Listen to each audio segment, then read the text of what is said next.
I'm so happy to be here again with Lucas Van Os, and we have a job today to tackle the book Till We Have Faces by C.S. Lewis.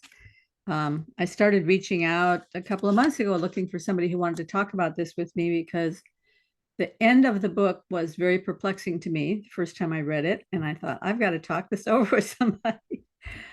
Since then, I've reread the end of the book a couple of times and looked at some things that other people have said, and it makes a little bit more sense to me now. But Lucas agreed to be my conversation partner on this, and he's read it. And so we don't really know how to tackle it, but I will say that it's a little bit like two movies on one screen or two books in one or something like that. So Lucas, why don't you give me a summary of what you think about the book in general, and then we'll go from there.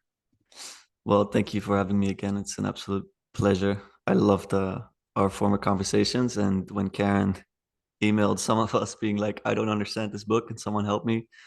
I was like, "I don't either. I haven't read it, but I'd love to give it a go because I love speaking on this channel." So I took it on. I read it first. Then I told you like I'm not ready to do this. I'm gonna have to do some more research. So I read it again and again, and I watched some very interesting lectures about it as well. And I thought it would be a nice idea to just start to sketch the scenery where we are, because when you start the book, you're immediately like thrown into this universe, and basically it takes place in a kingdom. The kingdom is called Glom, and it has some ties to the Greek world. So you can imagine it's like around 100 BC or something, and I think it's supposed to be maybe in Central or Eastern or Western Europe. So the Greek world is known to them, but it's not like, you know, integrated. And it's a very like pagan world. And the gods, or the god there, her name is Anjit, seems like a jealous god. And the sacred places are bleak places. And there's a lot of animal sacrifice. And so that's a very intense way to start. Like Lewis will describe the pigeon blood and the smell, the drench. Um, and so it's told from the point of view of the oldest daughter of the king, whose name is Oriel. So it's Orual. It's a bit hard to pronounce for me, but she's the oldest daughter. And when I first read it, I actually thought she was a slave, because the way she experiences the world is like, it's very horrific. Her father, the king, is like almost a tyrant, and he bosses her and her sister around at the start and all these things. So it feels like she's a servant, and she feels like that as well, I feel like, in the story. And so that's the base premise. Do you have any thoughts thus far before I go on too long? Well, I think you explained very well that the strangeness of it, the book, when you first start reading it.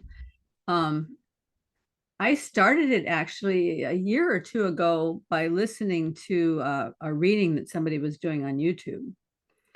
And I found it quite captivating, but I listened to a couple chapters of it and it just felt so weird. I didn't go on Mm. with it. Yeah, and a lot And of people say this. and then I picked it up again several months ago and started listening again.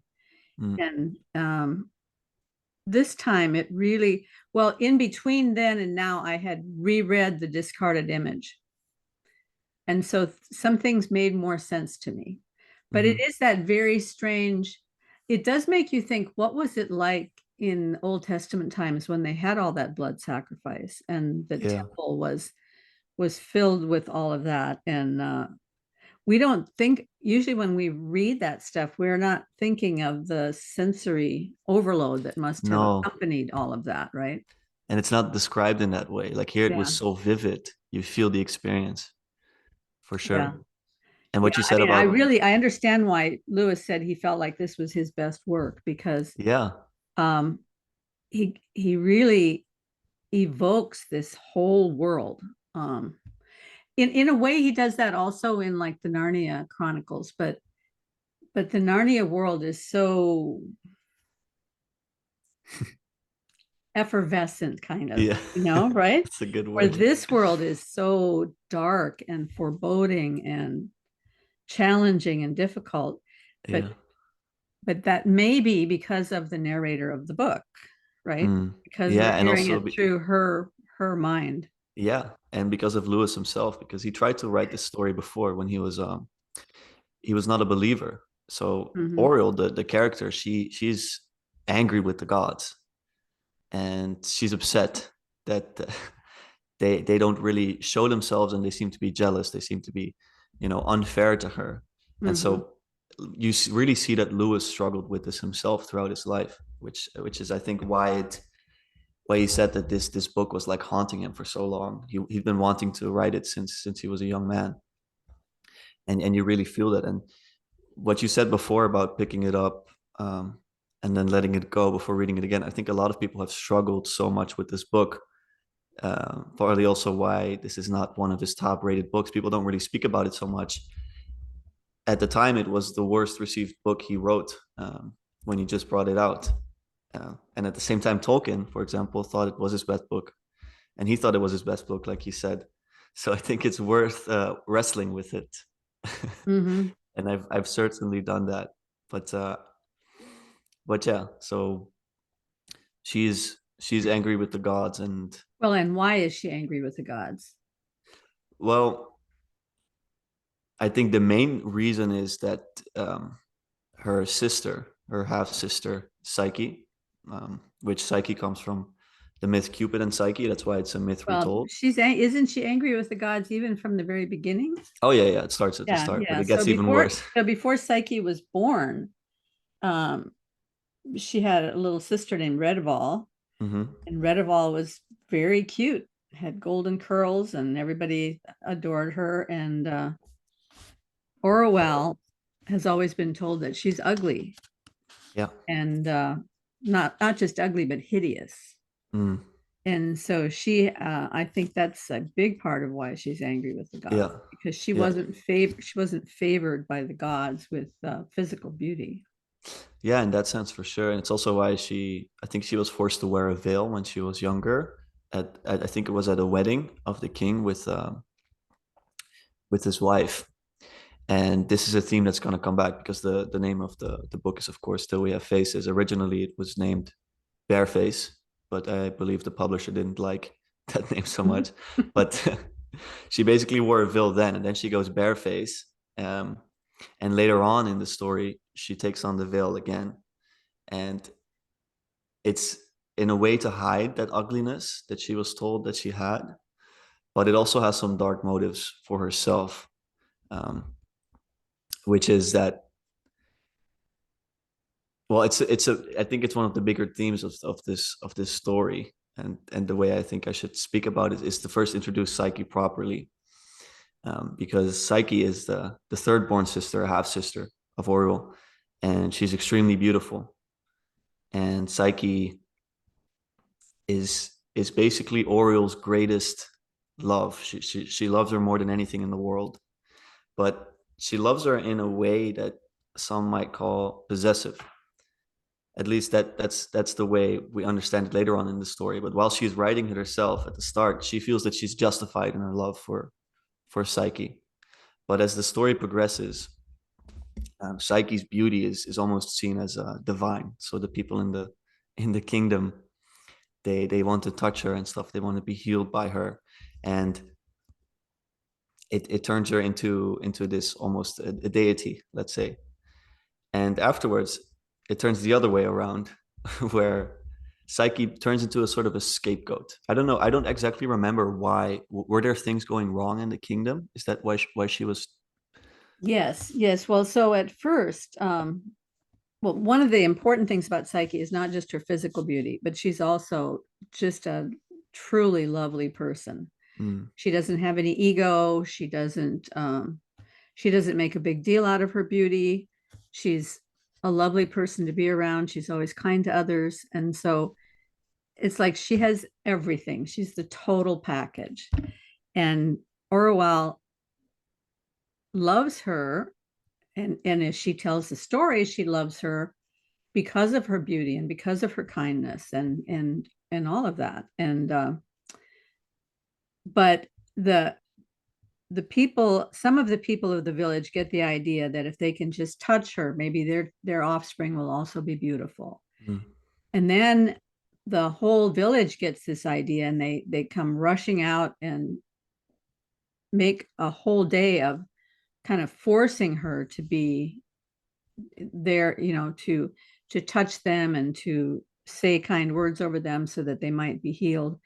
But there's a plague that comes through the village, and she doesn't heal these people of the plague, and so they blame her for the if my recollection is correct, they blame her for the plague. Yeah. And at that point, then she becomes a scapegoat for the village, that until she is sacrificed, then the village will not be healed. It's not, in fact, it's not just the plague, but it stops raining. I think they don't have enough rain. The crops are failing. One thing after another goes wrong, and they put all the blame on Psyche. Brilliant. Thank you. Yeah. And I think it's very interesting because at first I thought maybe she was picked out more randomly, like it was more a superstitious thing, but now I see the clear the clear causation. And I mean, to Oriole, this is the end of the world because she is the most important person in her life. And so when she's held captive as well, and Oriole wants to speak to her, um, Oriole's more devastated about it than Psyche is, which is also another testament to the character of Psyche. Like, it's such a beautiful person to her. And I will get back to the veil thing. It's just we have to build up the the story before we get there because can't go too fast.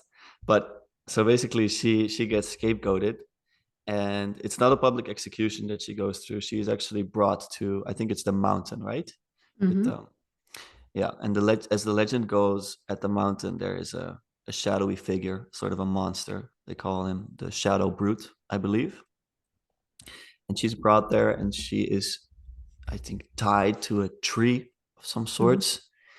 And the idea is basically that she will die, but they're just going to leave her there for dead. And I mean, I think any any other person would have probably died there, but she's left, and the king leaves.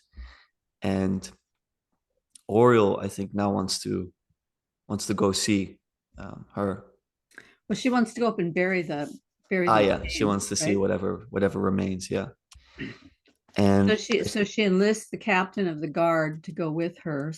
Well, the captain of the guard doesn't want her to go on her own because it's a very dangerous mm-hmm, trip, and Orwell doesn't know the way, and so the captain of the guard, Bardia, accompanies her on this very treacherous journey mm, to go and bury her sister. yeah, and Bardia is going to turn out to be an important character in the story, quite an admirable man, I would say. And Oriole grows very fond of him as well, and she can trust and rely on him. And basically, they go to the mountain, and I think Bardia stays behind as they go near, because I think he feels that he's not of that divine category of the royal blood, or however you would conceptualize it. And she goes there, and Psyche actually is still present.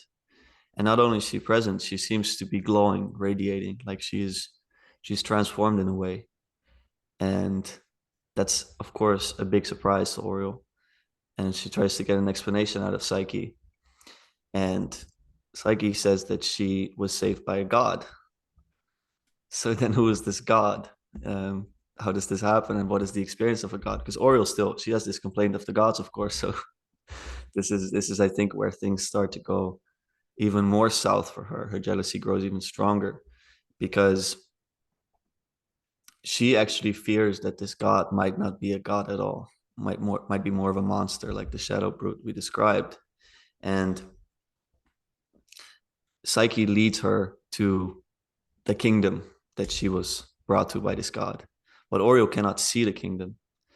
And this is something Lewis, it's his own spin on the story. I think in the original myth of Cupid and Psyche, Mm-hmm. there's not this element, but he makes it so. And I think it's really a beautiful contrast between, let's say, a believer and an unbeliever, where she doesn't see anything, and Psyche is completely immersed in it, and she speaks as if she had just gone through a mystical experience, and she's still going through it, like completely transformed. And basically, Oriole doesn't trust it, A, and B, she feels that Psyche is being stolen from her by the god.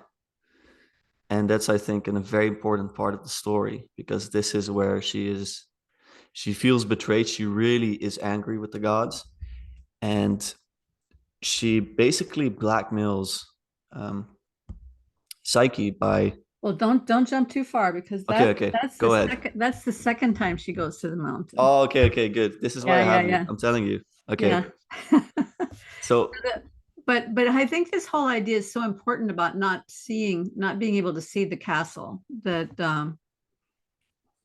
Psyche is living in. And yes, I think it is a picture of spiritual reality. mm, But I also somebody pointed me back this morning to the very first episode I ever did on this channel and said, you have to go back and re-listen to that episode. So I went back and re-listened to it, and there was a very interesting idea on there that I had completely forgotten about. And that is this idea that you know, John Vervaeke is always talking about relevance realization.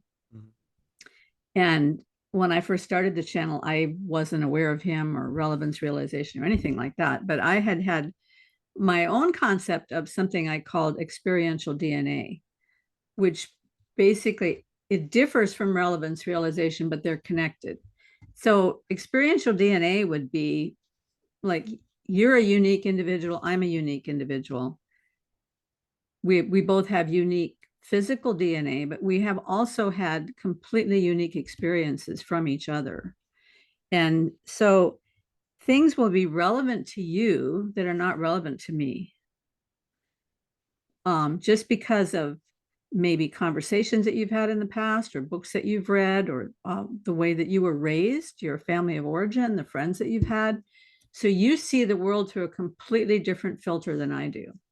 And each of us has this thing in us that seems to me almost like it has little attachments on it that catch things as they come through the world, and we take them in, and then that builds us even more and builds us more and more inside so that we become the people that we are. Well, so this is a little bit of a long idea, but um, as I was listening to that video, I was talking on the video about how there can be a word that means something to a child, but it means a very simple thing to a child. And that word has a completely different meaning to an adult. Or it might have a different meaning to you than it has to me, just because our capacity is different for the way that we hear things. And I read this quote from Michelangelo on that video, and I had completely forgotten this quote, but Michelangelo said, not even the best of artists has any conception that a single marble block does not contain within its excess, and that is only attained by the hand that obeys the intellect. mm, So if you think about the marble block as containing every conceivable work of art that any human being could ever come up with,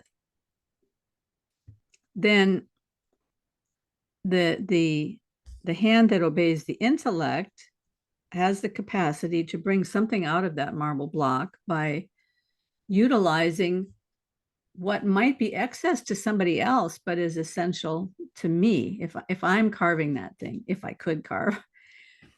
So the excess and the essential are different for each person. And I think that it ties into this thing that Orwell was incapable of seeing that palace because of who she was inside. yeah. And that would be true whether it's a spiritual reality or even things in the physical world that we don't even notice, but that somebody else, for them, it's just shining, right? Yeah, yeah. I'm reminded of people that are, let's say, um, that they work in nature or they work on the beach. Like as a child, for example, I would always look down on nature people, or people that would like look at birds or whatever, and it would just be like, what is there to see here? So I think that's a similar thing where there can be a paradise So right what do you here. see? What do you see now when you look at a bird, Lucas? Oh, everything. I love.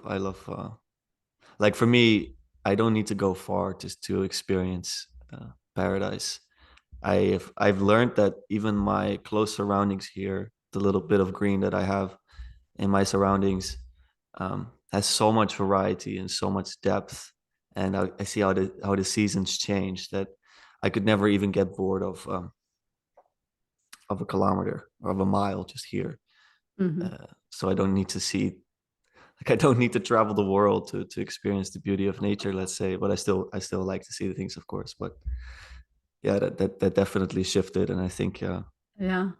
it's that same shift that we hope to see in others and hope to see in the book as well. Yeah.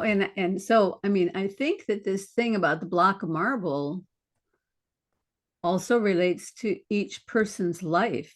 So maybe at the beginning of my life or at the beginning of your life, we were like a block of marble. So that anything would be conceivable, would be potential. But every choice that we make over time tilts the lever a little one direction or Yeah, another and prevents us from seeing some things, or we close our eyes to them, or we don't pay attention in quite the way that we could. yeah, And so we miss things, and then they don't become a part of who we are. And I think that's part of what was happening with Orwell. It's not only that sometimes she had a veil over her face that kept others from seeing her, but she had a veil over her face that kept her from seeing what she might otherwise have seen. oh yeah, for sure. That's why she goes veiled for so long at some point. Because if we continue on the story, well, actually, why don't you fill in the gaps here? Because I'm not sure what happens between the first visit and the second. Yeah, If I you don't do. quite remember that either, but well, I think it might be that what happens between the first and second visit is that um, a whole lot of things happen actually. Bardia decides to train her as a warrior. Ah, yeah. And Okay. then about the same time, her father dies, the king dies, and she has to take over as queen because he dies without a son. Mm. And somehow there's no other male um, relative or something that can Yeah. take over. And so she takes over as queen. So to me, one of the really interesting things about this book is like I was telling you before we started, there's two stories. There's the whole first book, which is the story told through her lens about her life. And if you just read that book and you didn't read the second book, the story that you'd basically get is here's a person who overcame tremendous handicaps Hmm. in being um, abused emotionally by her father and being considered hideous by people and rejected by people all around her, and having to take on a lot of responsibilities as a young child because her mother dies when Psyche is born. And she has all these handicaps against her, and she's a woman, which in that time was a great handicap. Um, but she learns to be a warrior.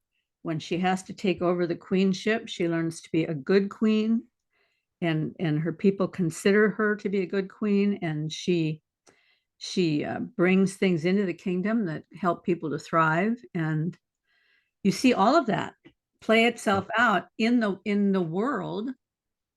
That's the story, and that's the story she's telling about herself. Hmm.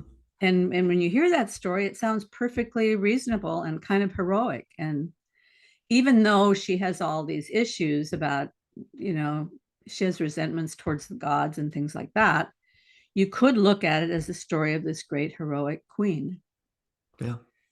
No, for sure. And Yeah. this is while she is veiled also as well, which I Yeah. think the veil is almost, to me, it's almost a freeze on the actual story that matters to me. Because from the moment she gets veiled, this is where the story goes, like, oh, she's a queen, she's did all these amazing things, but you feel that inside nothing has changed, and nothing is changing in this time. So her accomplishments also, she speaks about them like she did them, but she doesn't take a lot of pride in them. She's not really there for them, really. Hmm. Um, so even though, yes, it's a story, and it can be inspiring, or it can be like accomplishments and all these things, but it's not to her. She's still stuck. And it's a Yeah. mind state, I feel.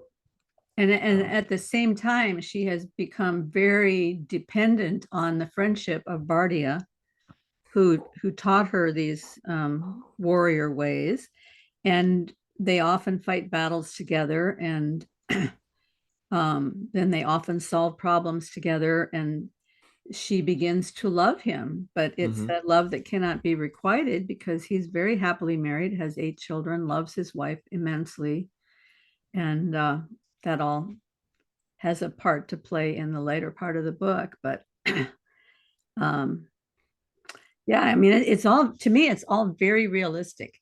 If you can get Yeah. past the thought that this is happening in some pagan kingdom Hmm. 2000 hmm. years ago, it's really very realistic in the way that Almost it certainly. explores the human thought and human emotion. Yeah, and I think a lot of people love like this.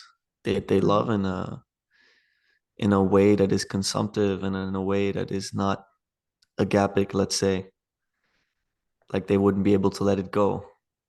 Mhm. They're so, let's say, attached, and that's what she is. And I think, yeah, all these things that she's doing, it means almost nothing to her because she doesn't have Psyche and she doesn't have Bardia. So it's almost a repetition of what happened. Um, Well, yeah, and I think that's a key point.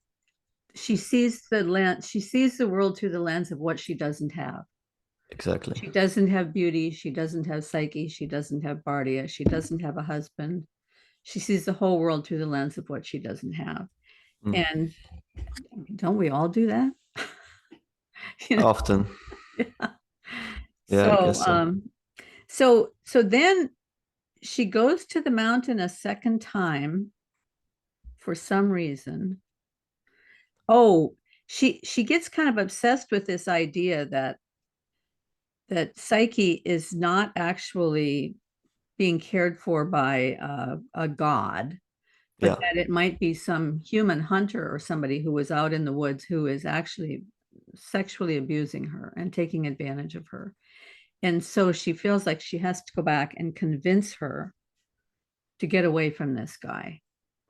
Um, and the strange part of it, when I first read it, I thought this is kind of weird and icky because this god that has her in this castle will not show himself to her. Mm. So when they love each other in the night, she can't see his face. She can't see who he is. And I thought that was a little strange, but that comes into the story because when Orwell goes back to the mountain, she kind of blackmails Psyche into um, trying to force him to see his face. And Psyche says, no, I can't do that because he made me promise that I would never put pressure on him to see his face. But Orwell injures herself in a particularly brutal way and says, if you don't do this for me, I'm going to kill myself and I'm going to show you that I can kill myself. And so she stabs herself through the arm and bleeds everywhere as a way of proving how firm she is about this. And Psyche, because Psyche loves Orwell, she says, okay, I will shine the light on him at night. And then that, of course, has the result of him um, going away, disappearing, whatever. And then she's left, the castle, everything goes away. So she's left to the elements. And then this is where she later turns to, uh, I guess, a deity, or at least in the conception of where, Well, you know, because later on, so we don't find that out. I mean, we know that she has, the story moves on from there. And Mhm. it isn't until later in Orwell's queenship that she becomes kind of weary of her life as a queen and she decides, Mhm. I need to get out and see the world, Yeah. which is kind of funny. Like, oh, I think I'll take a trip to Hawaii. Yeah, exactly. But in that world, going out and seeing the world meant getting all of your servants and helpers together to carry the luggage and everything to just go on a trip for a few weeks, maybe 15 miles away from home. But for her, that was something she'd never seen. And one of the things she comes upon is this little temple or little sanctuary place where, and this is many, many years later, where they are Yeah. worshiping Psyche. Mm. But they tell a different story of Psyche than what she had written in the book. Yeah, and it's a story that angers her very much because to her it's a different account than what we get in the novel itself. I Yeah, think and it it says makes that, her look bad. yeah, it makes her look really, really, really, really bad. And I think it's also mentioned, I'm not sure, but I think it's mentioned that she does see the kingdom. Is that so? Do you remember this? That she is able to Well, see? yes, it said that she was able to see it. Mm. And there actually was a point early on where she kind of saw something and then she kind of talked herself out of seeing it. Yeah. And so, the story that's told in the temple may very well be true, that she had seen it, but she refused to acknowledge that she had seen it. Ah, that's an interesting, yeah, that's a really good Yeah. perspective actually, because it makes more sense of let's say the power of her attachment Hmm. to pull her out of that, to pull her out of being Yeah. able to see it. Yeah, no, absolutely. And then out of her anger over that whole thing, she decides to just kind of take on the gods. She's gonna go and have her complaint against the gods because she feels like she's been so mistreated in all of this. Yeah. Yeah, she writes, I think she writes the the complaint in elaborate words, and it takes her a long time. And I think that it's also worth mentioning the fox. I think we haven't even mentioned him at all. Fox is an important figure in the story. He's a Greek slave who comes into the kingdom when Oriole is a young girl, and he's he's a learned man from Greece, so he knows the philosophy, and he's very much responsible for Oriole's worldview as well. So I think I would describe him maybe as more a bit of a rationalist, maybe Mm-hmm. rationalist philosopher. He has a very particular understanding of the gods, let's say. Um, so not exactly a believer. Mm-hmm. And I think this is also why she's able to write this complaint like this, because she was taught it so well, and she has quite an intellectual understanding of all of this, and then she comes out with this complaint, and and it's her life's work. And then I think this is where we jump to the last part, is it not? Mm-hmm. And I think this is where the one you've read many times, so I'd love to let you describe it because you're probably better at that than I am. Well, the last part that was the first time I read it was very confusing to me and very troubling to me. And today it made more sense, but I sort of just let it wash over me in a way. So Mm. it's not exactly that it tells a story, as that she has a shift in mindset. She has a shift in perspective that takes place, partly because Bardia becomes ill, and at first she's very resentful that he's not there to help her. Um, and she goes through some kind of illness herself. And when she wakes up from that illness, she finds out that Bardia may be very close to death. And so she's terribly upset about that, and wonders why she couldn't have gone to see him. And the local temple priest says, well, if you had done that, that would have only made it worse, because he would have tried to get out of his sickbed to do whatever you needed, because he was always wanted to be there for you. And so then she's not even able to see him, and he dies. And so she goes to see his widow to offer condolences. And the widow says, don't you realize that it's everything that you put him through that emptied him out to the place where he had no strength to overcome this illness? And Oral is kind of like, what are you talking about? Well, because he was determined to be the best soldier and the best counselor that he could be for you, so that when he came home at night, he was completely exhausted and wiped out and had nothing left for me or the children. And in fact, he would be so tired he couldn't even eat, but he would get up early in the morning the next morning. And all of a sudden, Orwell saw the world through a completely different lens. Like, but I loved him, but did I do that to him? I thought I loved him, but then I did that to him. And could that have been what I was doing in all of these other places where I thought I loved somebody and then I was actually using them for my own purposes? And that creates this whole mind shift. And then she goes through this series of very strange dreams. Do you remember the dreams?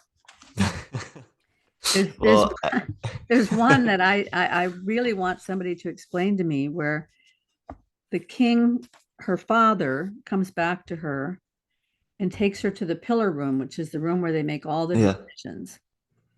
And he takes her over to the corner, and there are two pickaxes and a shovel. And he makes her work with him to dig a hole in the center of the pillar room. And then he grabs hold of her and they fall through the hole. And then they land on their feet, many feet down. And then they're in another room. But this whole room is exactly like the pillar room, but this one's made of earth. And then he finds some more tools in that room and makes her dig with him. And they dig that one out and they get down into a lower place that's very small, but the same kind of a pillar room. And in that room, he reveals to her, well, I think he shows her the mirror. And when she looks in that mirror, she realizes that she is Unget. She is this ugly old crone god that people were worshiping, this old stone goddess. Yeah. And she gets this idea, well, I am that ugly old thing. And I just don't get that dream. I mean, what is this all about? Digging the hole and going into another room and then digging the hole and going into another room. I mean, is it like it's going down into her psyche, or I think it's definitely digging down to the depths. It's interesting also, part of this dream is that as soon as she sees the king, she has to take her veil off. He's like, take it off, this is silly.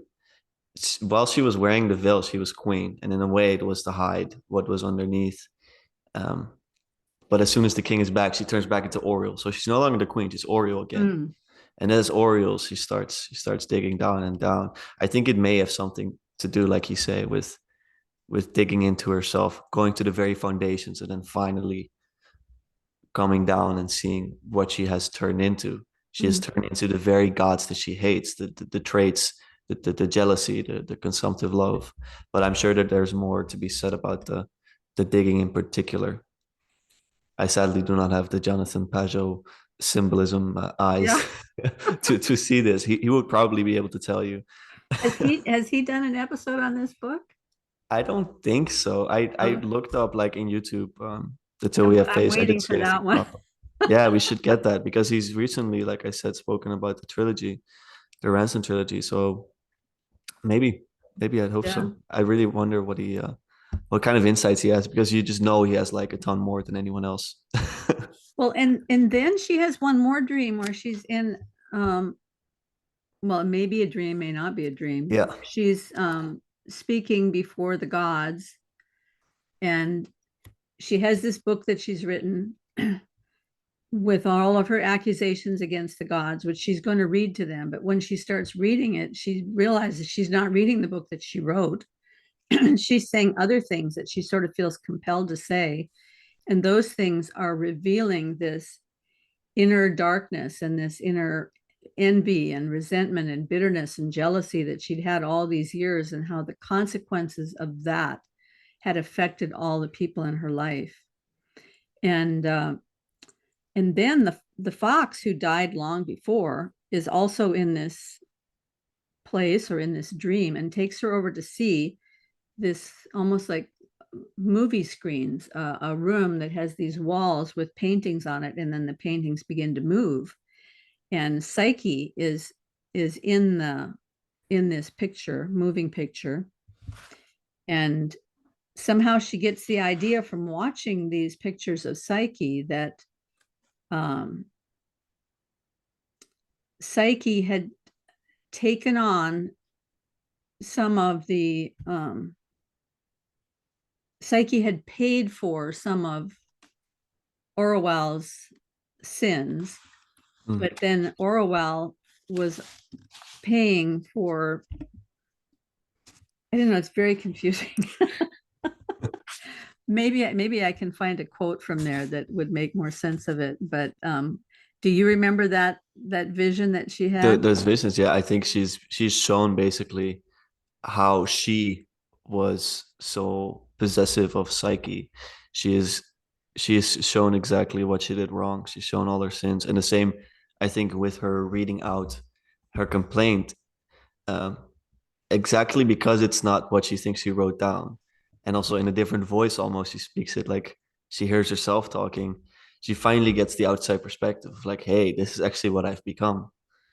And I think this is the first time she's been in that perspective for so long, and now she takes the shift and she's able to see everything she did wrong, and the flashbacks, I think, greatly attribute to that, because this is where she sees the situation between her and Psyche as well. And Psyche is the person she cared about most, and to see that she hurt her, I think that takes the biggest toll on her, and I think it teaches her the most.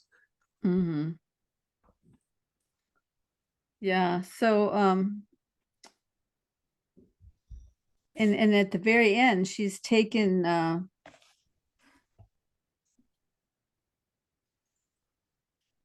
there's this place where maybe I'll just read a little bit. Go ahead. If Psyche had not held me by the hand, I should have sunk down.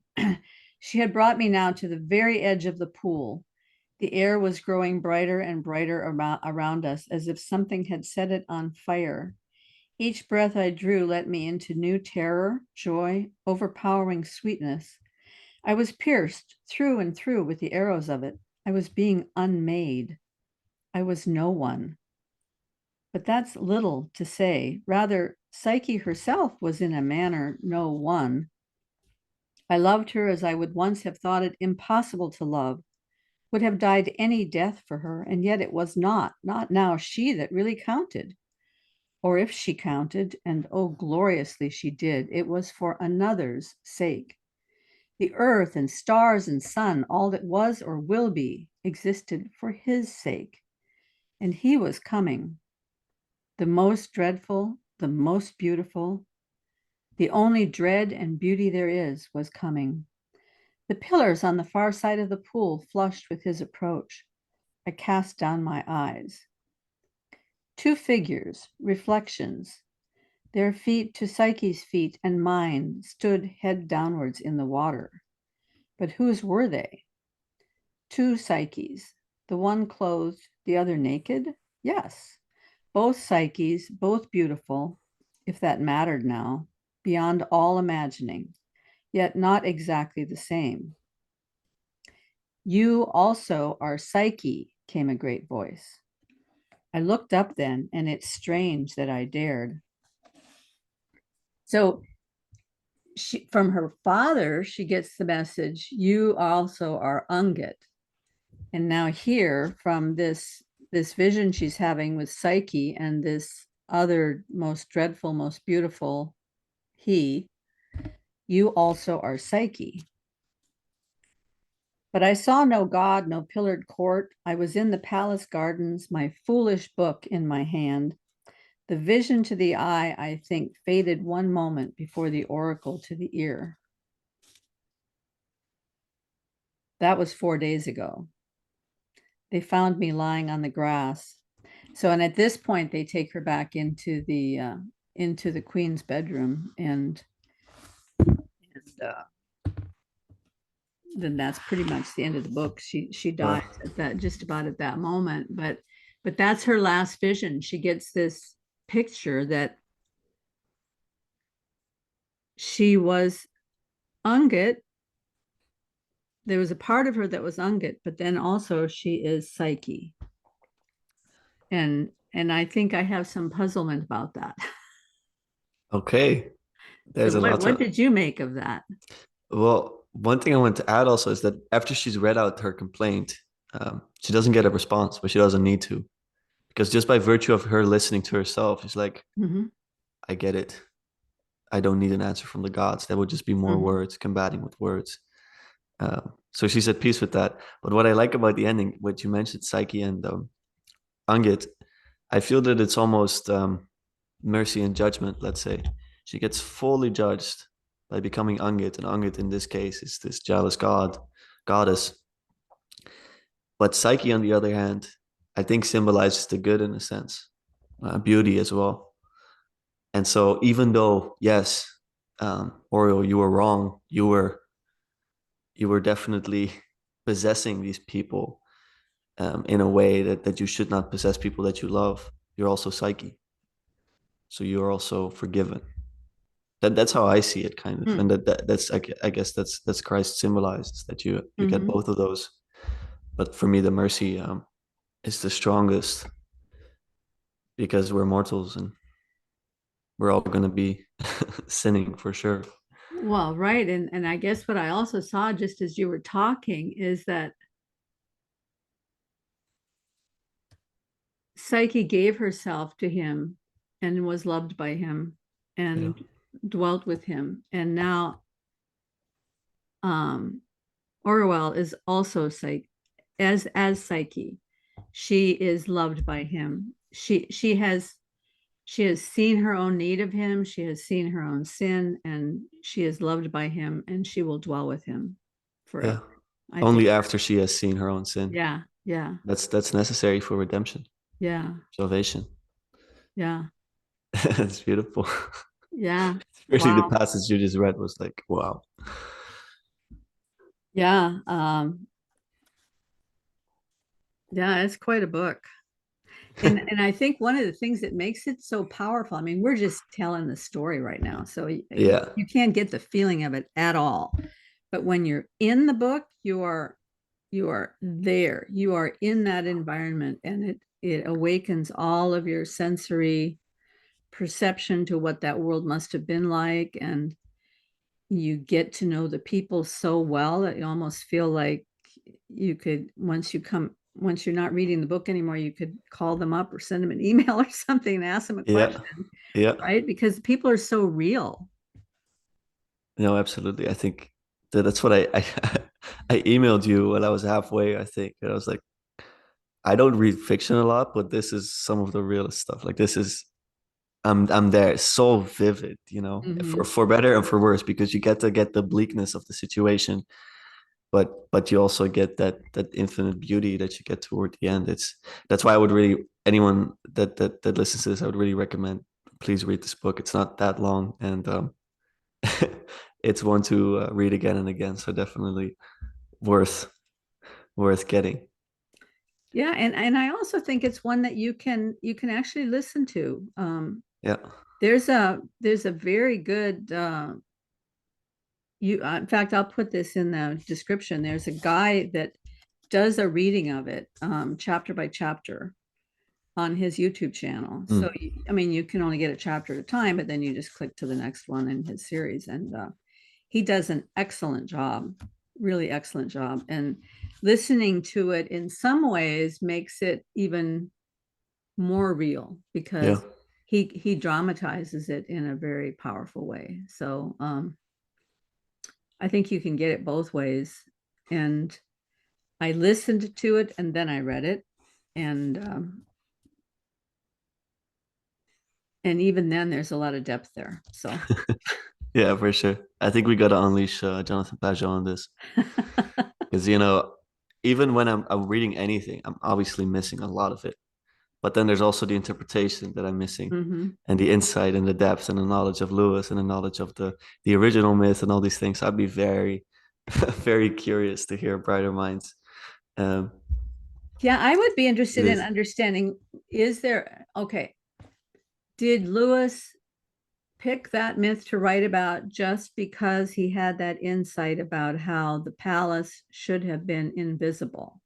Because in the original myth, there's the three sisters, and two of them are just jealous of Psyche, and that's why they sabotage her because of their jealousy. So that would make it more like Cinderella, right? Yeah.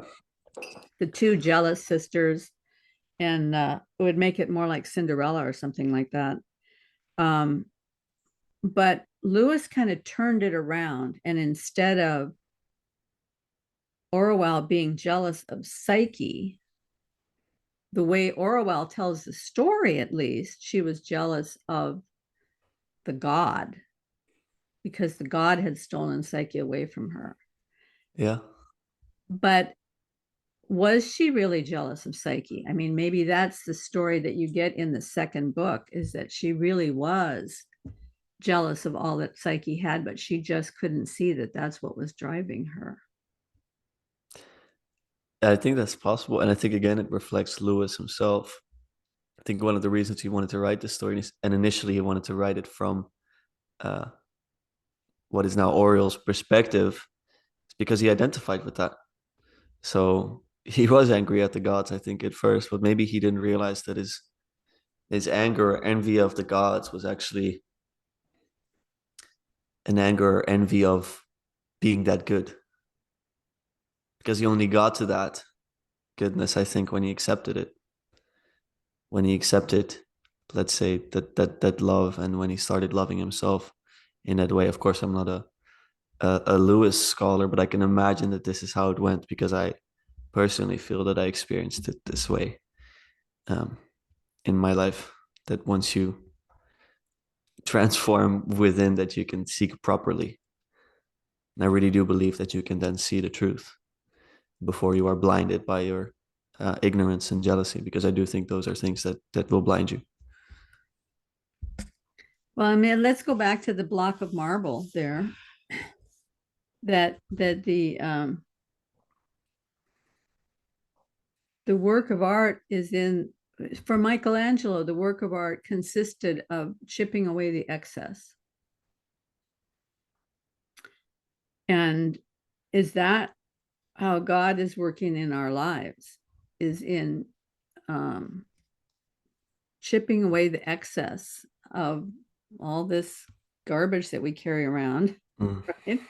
And chipping that away so that the real person that we are can come forward and recognize him and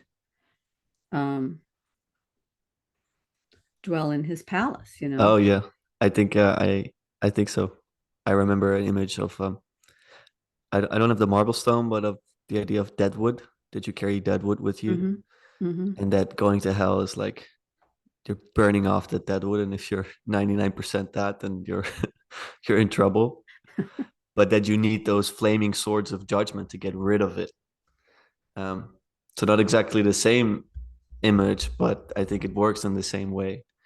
Is that is exactly what we are uh, made to do. I think that's what judgment eventually is, and it's happening in real time. I feel. I think there's a want to get there, but if you don't aim at it yourself, it's not going to happen, and you're just going to gather more of that excess, as you say. I think that's not going to Well, stop. one of the marriage teachings that I heard years ago was that um, we tend to end up with a partner that exemplifies for us the sandpaper principle, because our partner rubs off all our rough places and we rub off all their rough places. But sandpaper is not very pleasant. It can be painful at times. Yeah. Um, but it's in dwelling in close proximity with another person that we find out how selfish we are, and all of those things that Orwell never had to learn, basically, because she was by herself. She Yeah. she she could be her own, um, she could be her own person, You know how Peterson always says that we offload our sanity by being in relationship with other people. But Yeah. Orwell never really let herself be in relationship with other people because she thought she was so hideous, and she thought that no man would ever love her, um and so she never really let herself be in close relationship with anybody who could have called her to account. Now she was in a close relationship with Bardia, but she was the queen and he was her servant. And so he's not going to hold her to account. He's not going to have any opportunity to rub off Yeah. the rough places, right? Yeah, that's good actually. I never thought about it. Like the hierarchy impedes him from doing that. And Mm-hmm. I like this principle, like you have to love yourself before you should love another. Because it's only when you love yourself that you can love another truly.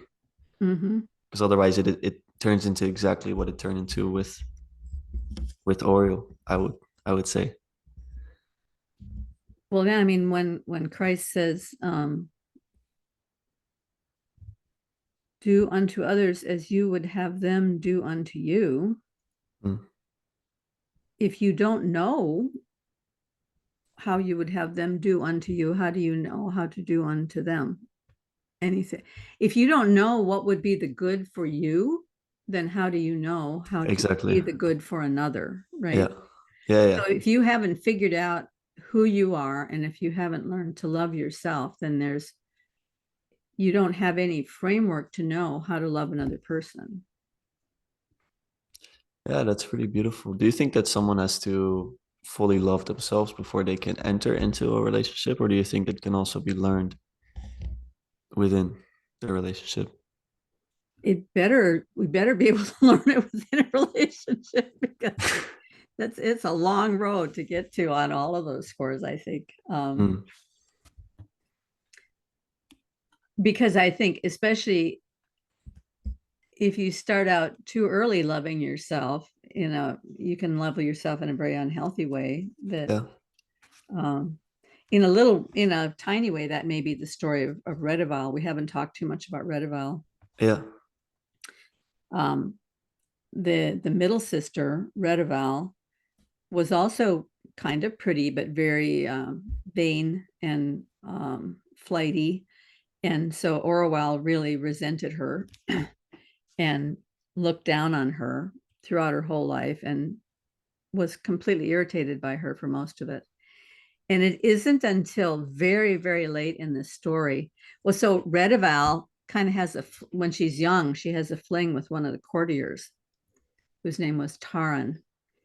And when the king finds out about it, he's furious because royal blood cannot mix with non-royal blood.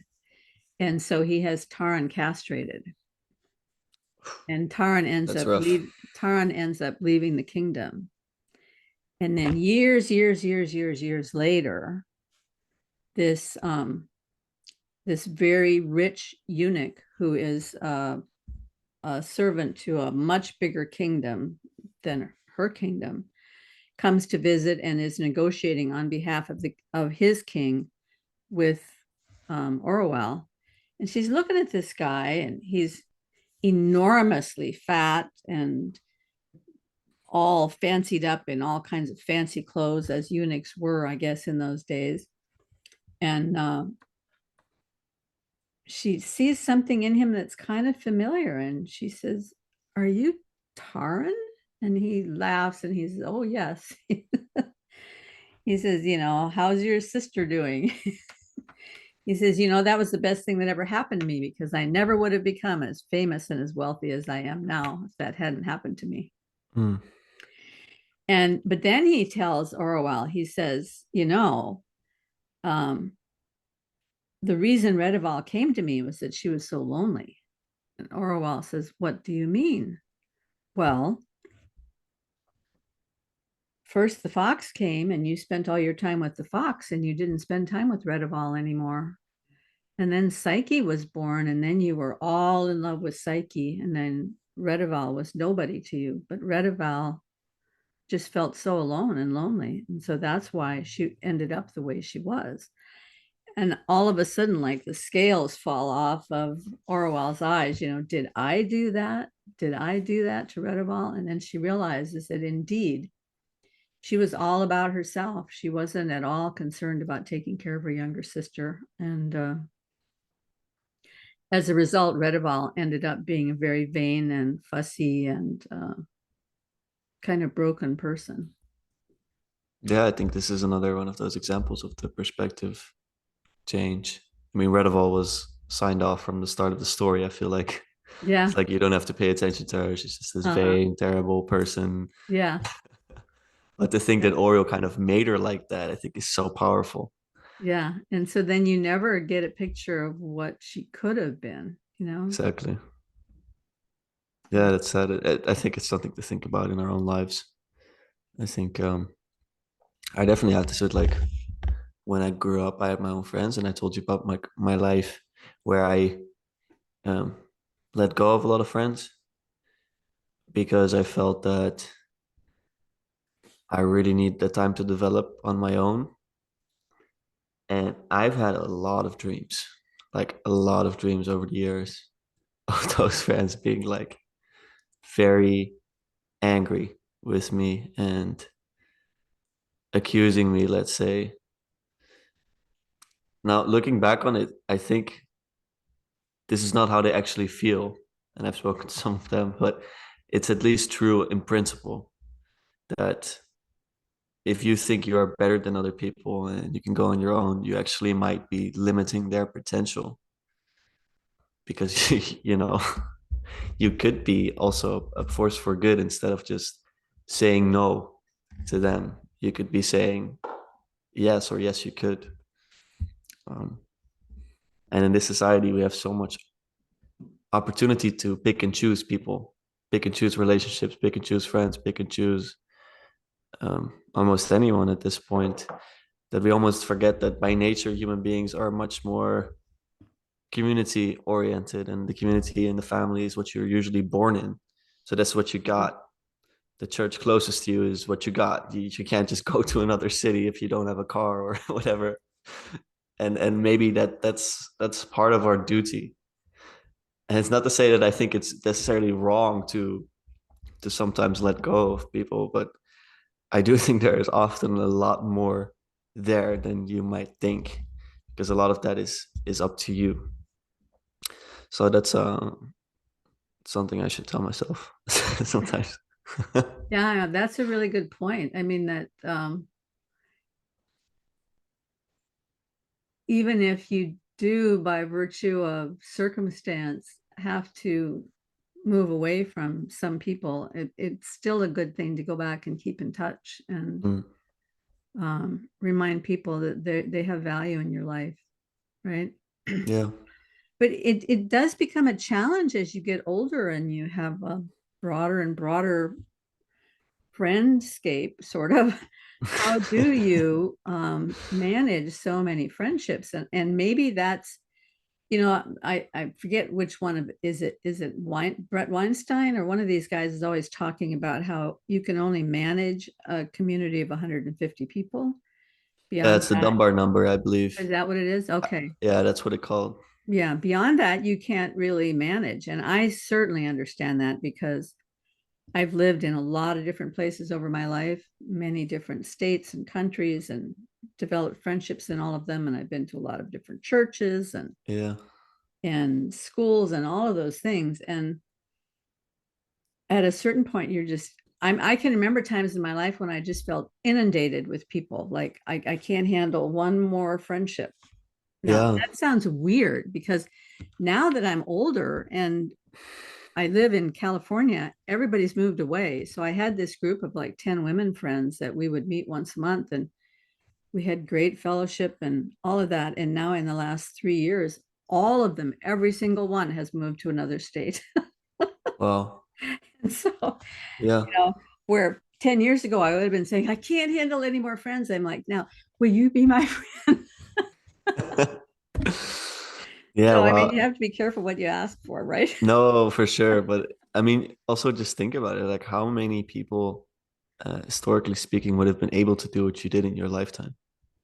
Moved all these different places. Like, Oh yeah. I mean, do people even realize that this 150-year chunk of time that that comes up to this chunk of time, there's been no time in the history of the universe that's like this last 150 years. Exactly.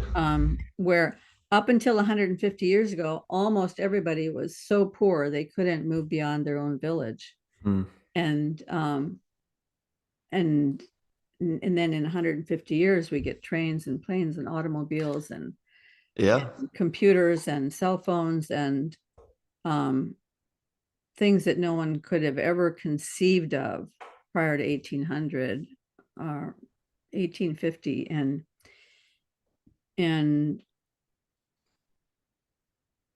I mean, it's just so weird that in the whole history of the world, and that we should have ended up getting born into this particular time period. It just seems very weird to me. It is very strange. And the technology may grow exponentially, but we don't. We're still human beings. We're Yeah. the same human beings we were 1,000 years ago. And that's why I think we're not built for this life in many ways. So acting according to our nature is probably going to help. That's why I think a lot of people are seeing the value in community now and the value in face-to-face interaction. And yeah, just think about cell phones. And for example, my girlfriend, she has trouble sometimes keeping in touch with people over the cell phones because they're kind of there, but they're not really there. I mean, they're within our access, like a couple of taps, and you can like send a text message to them, but it's just not the same.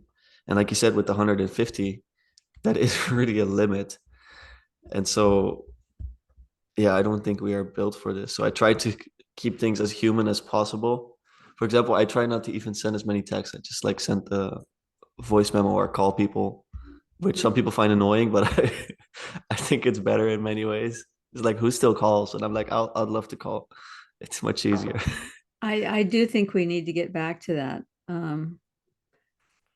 I have some friends that like to talk about deep things, but they like to do it over text. Well, Not so for me. having these really deep conversations on text is very difficult because Yeah. you're trying to answer deep questions, and whether you're doing it with voiceover or thumbs or fingers or whatever on a phone, it's like ridiculous.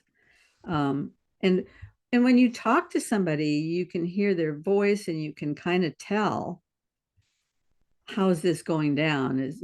Are we still in relationship here? Because you can say things that, at least I mean, when I was growing up, that's the only way we had of communicating with each other. And our phones had cords on them. So you had to stay in the same room with your phone while you were talking. And but it was a sort of a meme that when you're in high school, you spend your whole evening on the phone talking with friends, Oh and yeah. parents would be so frustrated. You're just on the phone for 2 or 3 hours with different friends. Um, but at least you were connected to people. Yeah.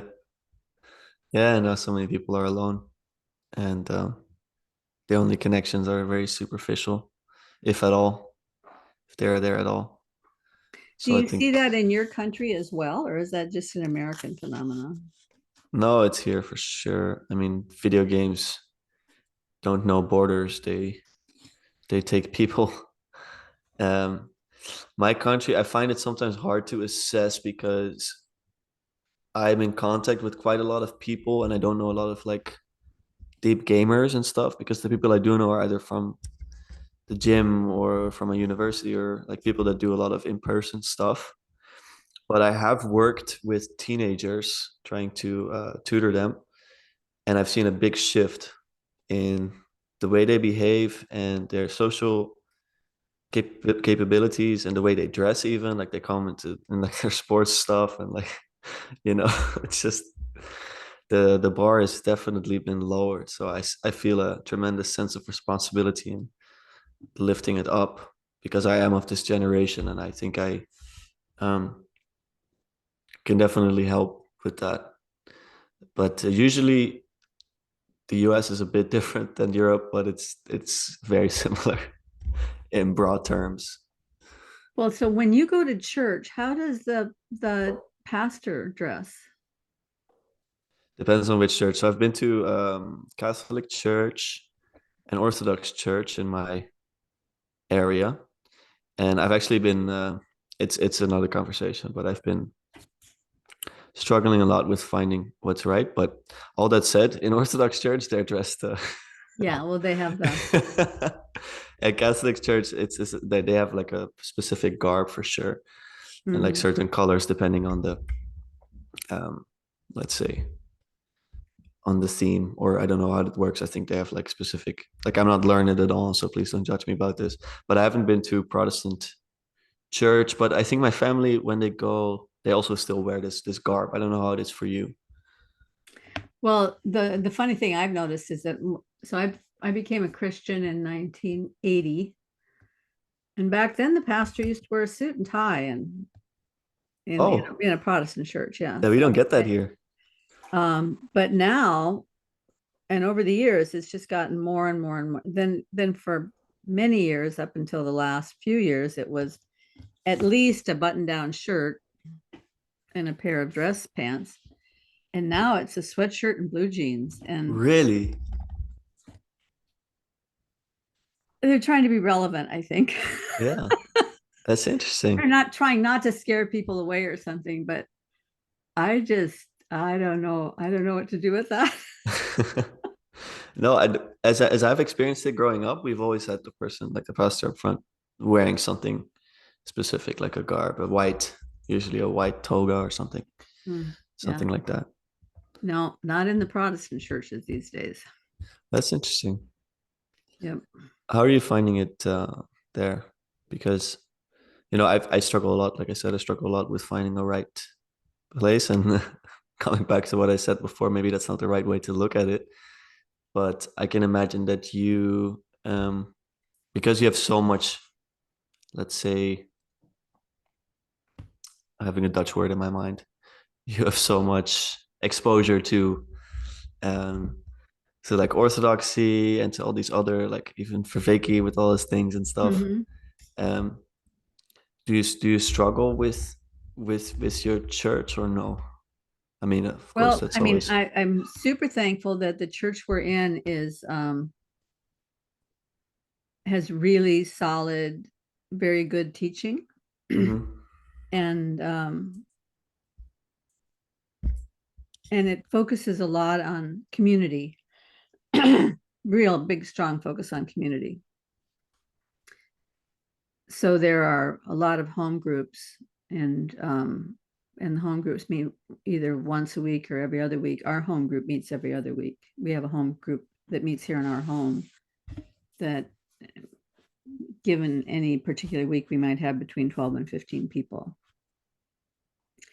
And that's a wonderful way to build community. And then the church also does all kinds of activities in the community to help the schools and the nonprofit organizations around, and reach out into the neighborhoods. And so there's a lot of community activity.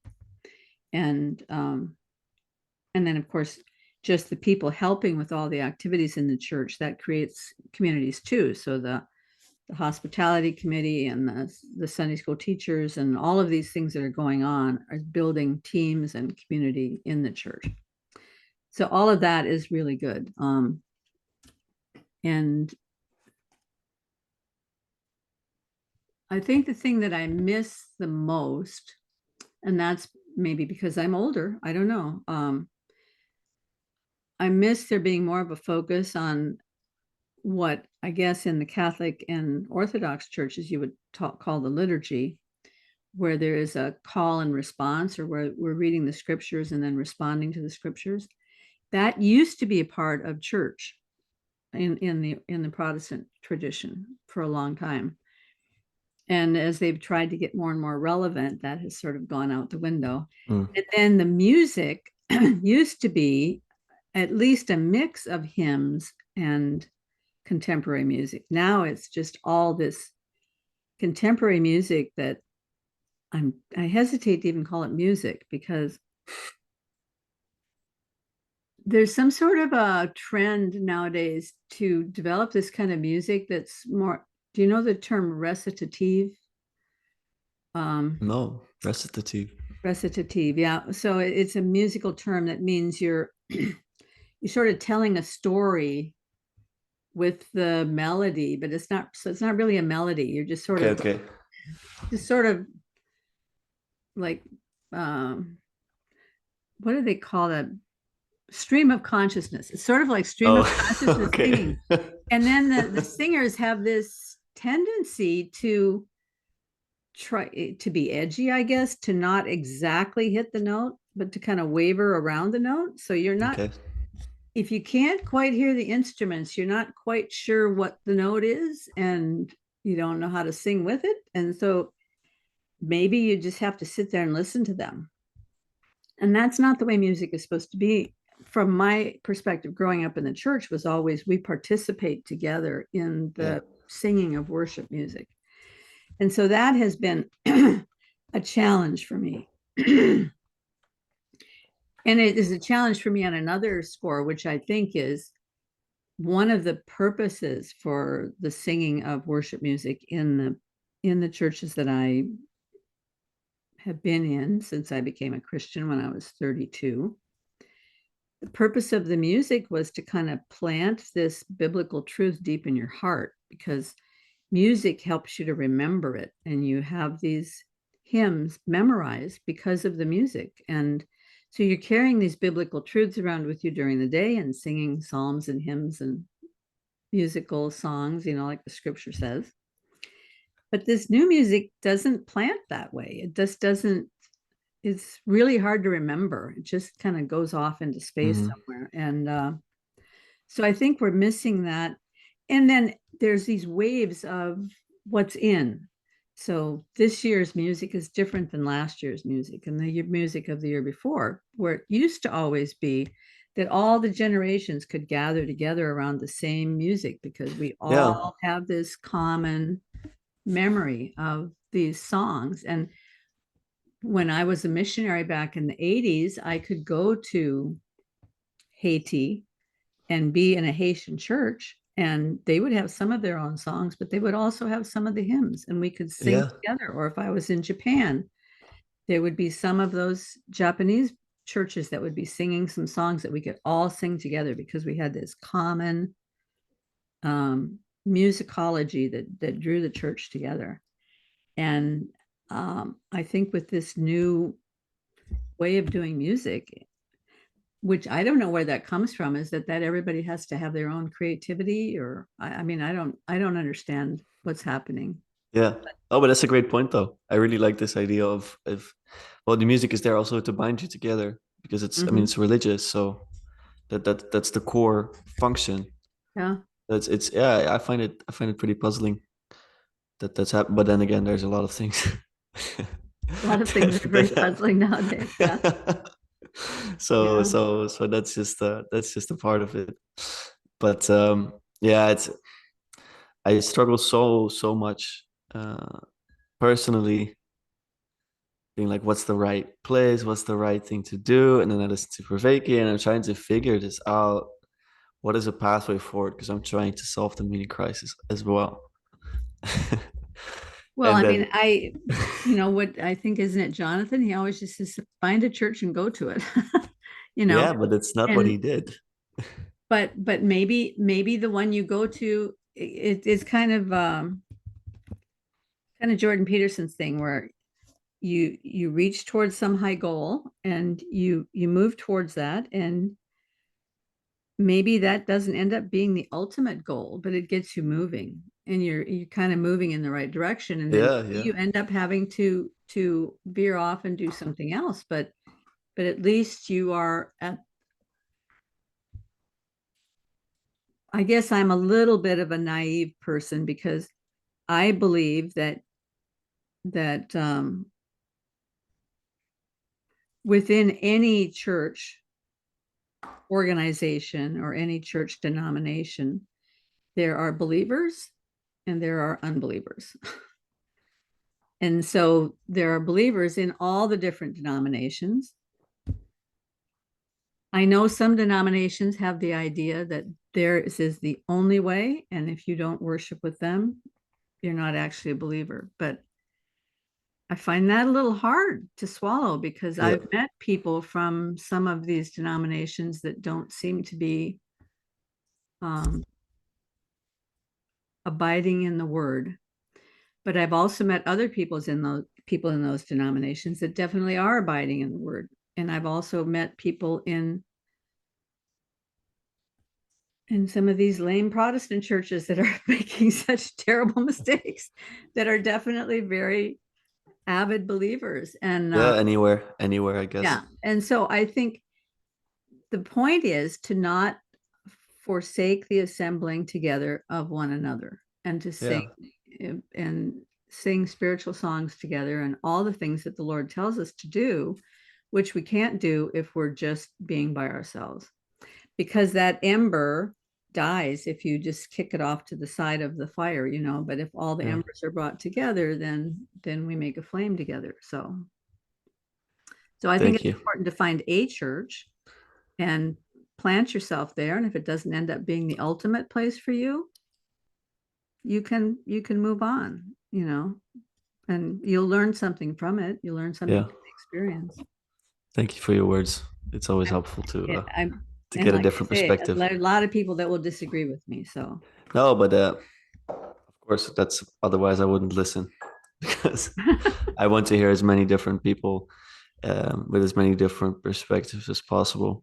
so tell me Concern. about what's you've been doing on your channel lately. Well, I've just been uploading once a week. That's how I work. I just like to do things consistently that are sustainable. So once a week is doable for me. So I started a podcast a couple of months ago, shortly after we did our first together, and it has been incredible for me to do. It's like, yeah, I feel like I found what I should be doing. You know, like finding my part to play that I spoke about before. Having conversations has been, yeah, life changing. I mean, in general, but then recording them is really fun to me because it allows me to train this and to reflect on the conversations and to most importantly share them. So that's what I've been doing. I've been trying to seek wisdom in this time. That's one of my core things that I'm trying to do. And so I speak to whoever I find interesting, and that is actually most people. That is the garbage man across the street, and that is some people from the little corner. I have some very interesting family members, surprisingly or unsurprisingly. And so I've just been doing that every week, and it's been, yeah, like I said, it's just been incredible. I feel like this is really something I'm made to do. You do So have yeah. interesting family members. Yeah, your brother and your father are both very interesting. I don't know if you have other family members that you've had on your show, but No, not yet. But they're my brother and my father are the most let's say talkative, and they like the topics in the little corner. Mhm. And actually, fun thing, I don't know when do you think this is gonna upload?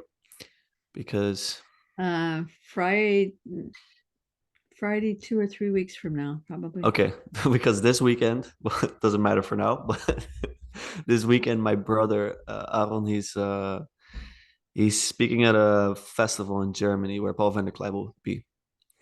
So that's like this little corner thing that's happening in Germany. So I would Oh, have said your brother is speaking at that Breakwater Festival, it's Breakwater called. Festival. Yeah. Yeah. So I've been interviewing him, and actually we're meeting tomorrow. I'm meeting Paul in Amsterdam, and then on Thursday they're coming to my city, so that will be fun.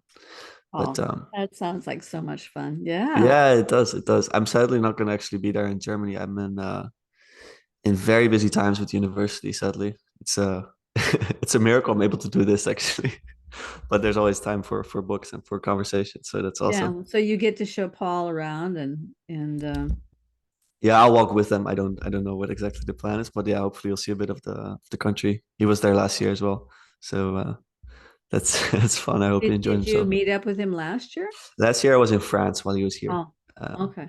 so sadly no, but tomorrow is a good opportunity, so Uh-huh. it will be fun. Cool. Very So cool. that's what's been going on. Yeah, Yeah, it's and I exciting. will let's put that in the description section, your channel.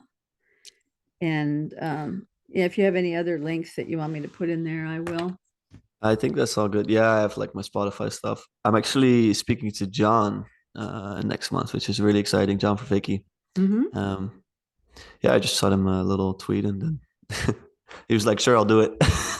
So I have a million questions for Do this you have man, a so that will be topic fun. for him or? Oh no, I very selfishly have a very big like log of questions that I have for him because I've listened to the meaning crisis thing like 3 times and I'm just filled with questions. I'm like, just tell me. So I think that's how it will go. John, just give me the definitions of all the words in your glossary, please. Oh yeah, no, that is a separate discussion. That will be like a Bible, but Yeah, no. So exciting things coming and similar. I think similar to what you're doing, but you're much more um, capable of understanding scientific theories. I think physics and all these things. I don't know how you do it. Really, I find it I don't. extremely impressive, and I don't. I get this from my family members as well. Just like, how is she so good at at this? But really, you are. And I know if you say you don't, but you can keep up, and that's something very, very admirable. So Well, I that's can really keep up for that moment, awesome. but then the next thing that comes along, all of the stuff that I learned for that moment just out the door and the new stuff Yeah, comes in. So I yeah, guess that's amazing. I have a filing system in my head that I just keep updated all the time. So, but I've forgotten more than I ever learned, that's for sure. Well, I guess it's not. It's sometimes it's not about memory. It's about the participation and the understanding in the moment. Because Yeah. we're all going to lose the memory anyway. And I think if I do have a skill, my skill is for being deeply curious about a lot of things. And so as I'm exploring all these different things, stuff pops out for me that ties to, it's just this relevance realization thing that ties things together in my mind. Probably wouldn't it tie it together in anybody else's mind the way it does in my mind. And so I can kind of see this thread that moves through. But in order to explore that thread, I have to try to learn a lot of things, which is sometimes kind of exhausting. Yeah, yeah, I hear that. Yeah, But you have but lots of fun, and I get to meet people like you. So for sure. Thank you so much for this opportunity. It's been great fun. Really, guys, this book is incredible. I have definitely not done it justice today, but yeah, please do give it a or read. me, I have not done it justice because and I'm sure people are going to say, well, that's not what happened on the second trip to the mountain. Okay, so I mean, I made a lot of mistakes, but We all it's do. general drift. So That's good. really good talking to you, Lucas. Have a great evening and a great, I guess Halloween is coming up, you said. So It's coming up. My birthday is Halloween, so would be a lot of fun. seriously, your birthday's Yeah. on 10/31?